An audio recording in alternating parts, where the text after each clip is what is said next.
Thank you. Patrick, thank you for joining us. Thanks for having me. Appreciate it.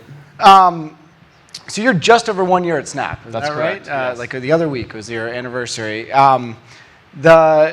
It feels like 2024, really big year for Snap. You guys just had great earnings, a lot of momentum on Spotlight. You guys did a Super Bowl ad. We're going to dig into all of that. I don't know that a year ago that was as obvious.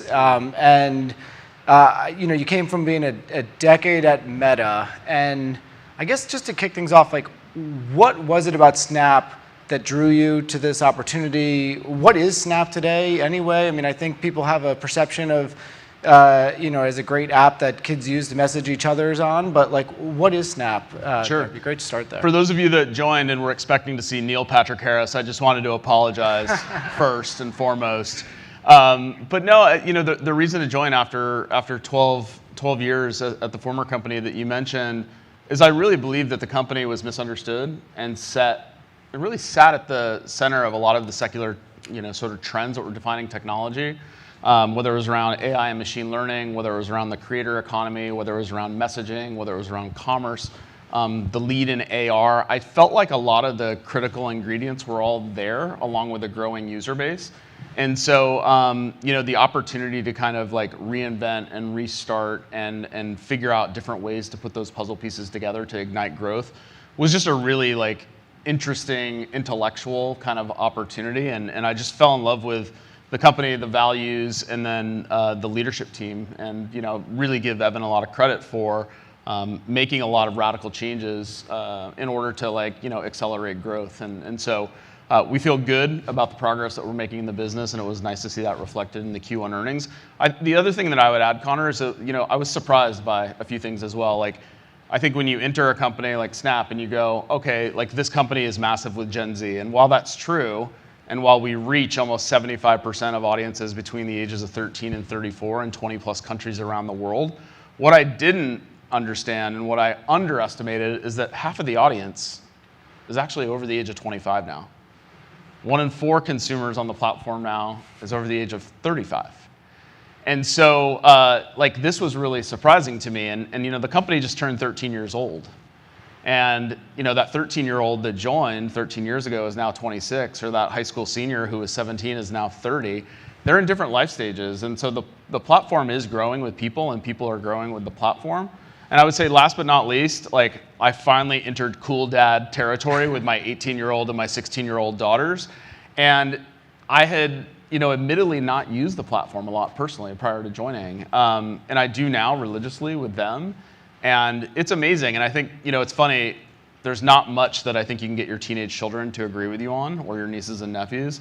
But the one thing we agree on when it comes to Snap is it's like the happiest place on our phone, right? And we hear that from our community all the time. Like 90% of Snapchatters feel more connected and more happy. And in an era where there's a friend recession, and in an era where anxiety is high, and in an era where there's more polarization and balkanization versus globalization, like, I just think that we have a unique opportunity to stand for something different. I mean, happiness is great, but like, cool to your kids is definitely going to take the cake there. You talked about the reinvention aspect of this. So you guys launched a Super Bowl ad this year. The tagline, one, that's in and of itself, a new thing, going big, spending a lot of money, clearly. And then the tagline from that was less social media, more Snapchat. Now, I'm pretty sure that's Snapchat social media, but maybe I'm wrong. What does that mean? I mean, why did you guys do this? Could you talk a little bit about the thought behind it? Sure. I'm really proud of the work. Colleen DeCourcy, who is a very accomplished creative, spent many years at Wyden. She is our chief marketing officer as well as our chief creative officer. I think she really wanted to look at ways in which we could reposition the company. And in many ways, if I go back to the analogy around being 13 years old, when Evan Spiegel and Bobby Murphy, the two co-founders of the company, when they created this thing when they were 20, they created it because they were consumers of traditional social media. And they thought that there could be a different way that maybe was less pressure, that was like default by delete, that was more ephemeral, that didn't have a lot of the pressure and stress that comes from likes, comments, and shares, and a lot of the vanity metrics that we've all become very familiar with in traditional social media. And as you fast forward 13 years later, it almost feels like, again, in the world and in the environment that we're in, is people are looking for alternatives. They're looking for different choice. They're looking for more authentic connections, both online as well as in real life. And so I think this idea of more Snapchat is really to make sure that we're not just lumped into the social media conversation, because the way our operating system works, opening to the camera, people come to chat with their closest friends, but then they stick around to see creator content. They stick around to see stories content. They might create a 3D AI Bitmoji of their pet and put it on the map. Like, there's lots of ways to curate, there's lots of ways to create. And again, there's a different usage pattern and behavior that Snapchatters have when they come to the platform. And so while it could be pointed and maybe controversial by some, I think what we're seeing in the market is it's opening up a dialogue and a conversation that I think a lot of marketers and a lot of stakeholders have wanted to have, and having a differentiated point of view about what we stand for and how we serve our community and all the stakeholders within that community. I think folks have found it refreshing.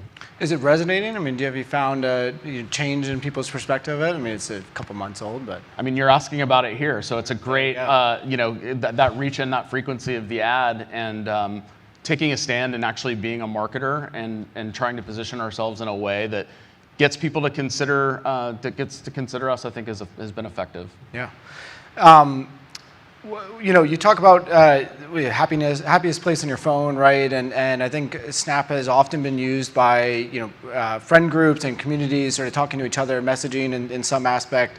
I don't want to simplify it down to messaging, but really connecting with people in a deeper way. And yet the other aspect of where you guys are finding a lot of growth is on the Spotlight product. And it feels like in many ways, this notion of social media is increasingly moving towards entertainment. You see it with TikTok, Reels. I think the latest announcement is 50% of time spent on that is actually on Reels, and it's not tied to your social graph. It's tied to AI recommendations. So like this notion of social media shifting more and more towards entertainment.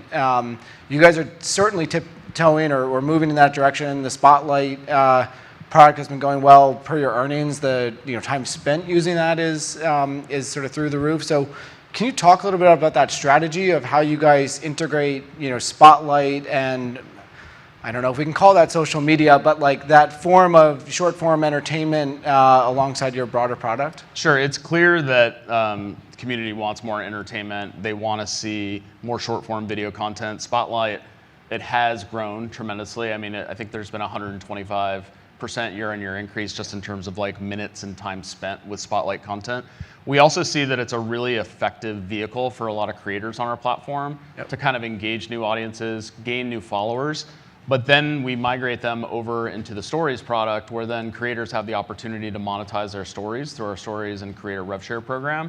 And so using these two things interchangeably, right, around like short form video, but then also getting like this snackable bite-sized sort of content that you see in typical Stories formats, and making sure that we can use both in combination to help creators do the three things that I think that they all want to do the most, which is they need reach, they need relevance, and they need revenue.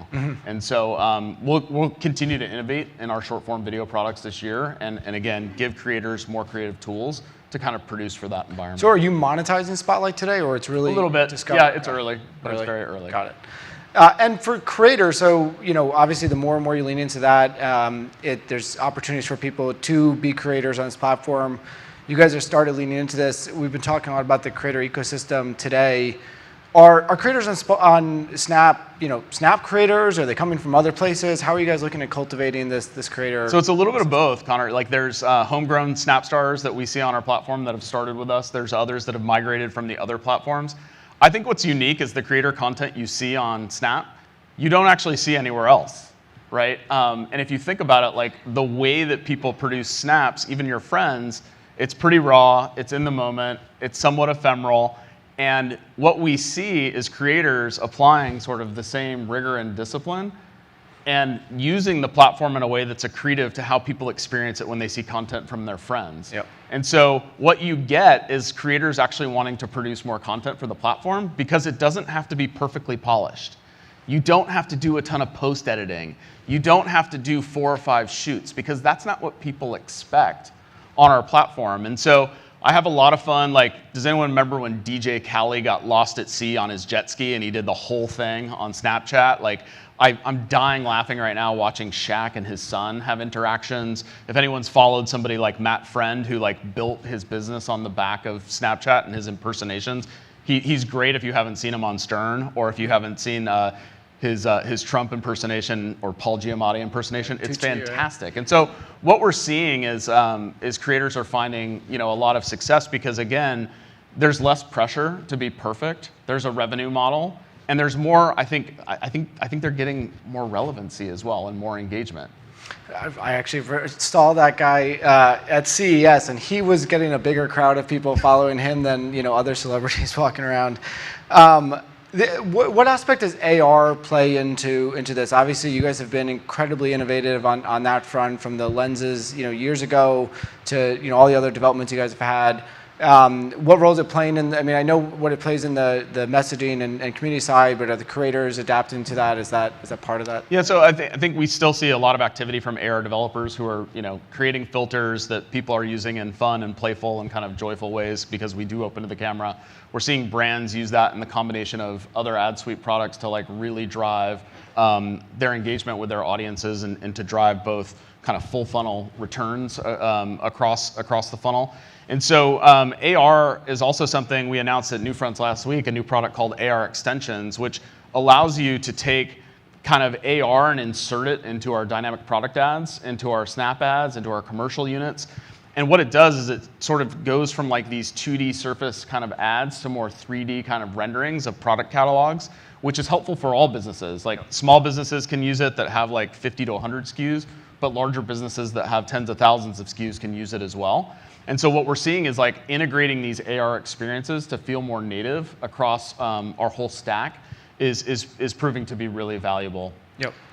And you're seeing that with AI as well, by the way. Like, we're seeing a lot more AI lenses. Like, if you opened up the app right now, you'll see one of like, you can do an AI lens of your 90s self. I don't know about you. I graduated from college in the 90s. I don't know if I want to relive that. But at the same time, like, there's your AI self. Like, we're seeing the AI kind of filters be much more kind of realistic versus a lot of the AR stuff continues to be just more surrealistic. And like, so it's like less of a layer on top, but you're like a video of you doing this thing. Correct. Got it. Yep. All right, hard pivot here to monetization. This is an area that has, you know, I think when you joined was an area that was in transition. You know, post Apple IDFA and other changes, you know, everyone focused in the mobile ecosystem had to adapt. As of this last quarter, you guys have started to show very strong organic growth again. Can you talk me through, you know, that journey over the last year? What have you guys been focused on driving that return to growth? Sure. I joined May 1st of 2023, and a few months prior to that, we really had to rebuild the entire ad stack, right? And you saw that reflected in our results. We had to rebuild everything, top to bottom. And so going through that short-term pain to get to a place where we know would be more performant for advertisers, more performant for creators, more performant for the community that we serve. We've just spent a lot of time investing in machine learning, targeting, making sure the ad stack is really consistent and really stable, improving the UIs, improving the partnerships that we have with folks in this room, you know, whether it's the campaign management partners from Cargo or from Sky or from Smartly, or on the creative side with VidMob, or on the creator, like the other creator side with Whaler. Like, yep. We've been looking at all these different ways to just like increase our platform stability, make it more usable. And then we had to spend a lot of time just rewiring the plumbing. So even things like our 7.0 pixel purchase, yep. That tracks more web conversions, you know, we saw a massive increase. I think it was 75% year on year in utilization of that. Integration into our conversions API, which again, a lot of other platforms have been using for a long time. We saw a 300% increase in that year over year. So the last year is about just been like rebuilding the stack, tuning the plumbing, having a better operating model and go to market. And I think having a stronger positioning with less social media, more Snapchat, and helping people, I think, consider what alternatives look like. Because every meeting that I'm in today, I don't hear a single person that says, next year, I want to give more money to the duopoly. There's not a single one, right? People are looking for more alternative and choice, but it has to work. And I think for years, like we under-delivered for our clients. And now we're at a point where I say, hey, listen, if campaign configuration and setup and we don't have all the ingredients right, like we're not going to run your ads until we know the building blocks are there, because we want to make sure that it works right from the beginning. And so I'm really excited about the improvements in our performance advertising products. And I think we're seeing advertisers of all shapes and sizes having more success. It's really exploded SMB, right? Yeah, I mean, the SMB, small to medium-sized businesses can't waste money, and they can't afford to. And we've seen a 75% increase year on year in the number of small to medium-sized businesses using our platform. It's awesome. It's awesome. And so being able to serve large advertisers, medium-sized advertisers, and small advertisers all around the world is something that we just continue to aspire to do more, and we're getting better at every day. Very cool. One of the other big trends especially in walled gardens around performance and optimization has been, these more closed off ecosystems. Give us your budget, we're going to give you returns. You've got Advantage Plus, Performance Max. Amazon's recent one is Performance Plus, so you guys can launch Advantage Max. How are you guys thinking about that? Leveraging AI optimization, that aspect of taking control over the budget in order to optimize it? I mean, in the meetings that I've been having over the last 2 to 3 months, I've had a few CMOs say to me, we're squeezing out as much efficiency as we can out of the larger players, but this year we're moving from efficiency to effectiveness. And that's a big change, right? And so as we look at some of the things that we've been doing in order to enhance our own effectiveness, I think what advertisers are seeing is that it's harder to gain even the marginal efficiency gains out of some of the other platforms, and you're seeing increased pricing. It's just getting harder and harder to find those same returns at a consistent level. And so what we aspire to do is form like world-class partnerships, right, around this work. So in addition to like rebuilding the ad stack and spending a lot of time making sure we're performant for advertisers, we're also out there like working with the NFL on licensing deals. Like we're out there doing deals with Live Nation because we know how much people love music on Snapchat, and we also know how much Snapchatters love going to music festivals, and finding out these new ways to like bring content and adjacency and partnerships to the table in a way that I think brands will love and our community will love and our creators will love is awesome. So again, I think you're not going to slow down the automation train at all, and we're going to continue to invest in that space as well. But I think we're trying to be much more of a partner-led company as well, and making sure that we can bring all the right parties to the table in order to unlock long-term growth for all the advertisers that we serve. All right, so last question here. You just wrapped up year one, heading into year two at Snap. Obviously, have had a lot of strides on rebuilding the ad side of things, driving Spotlight.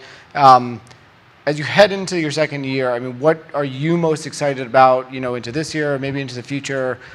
You guys have been famous for innovation around how people use different social media or platforms in general.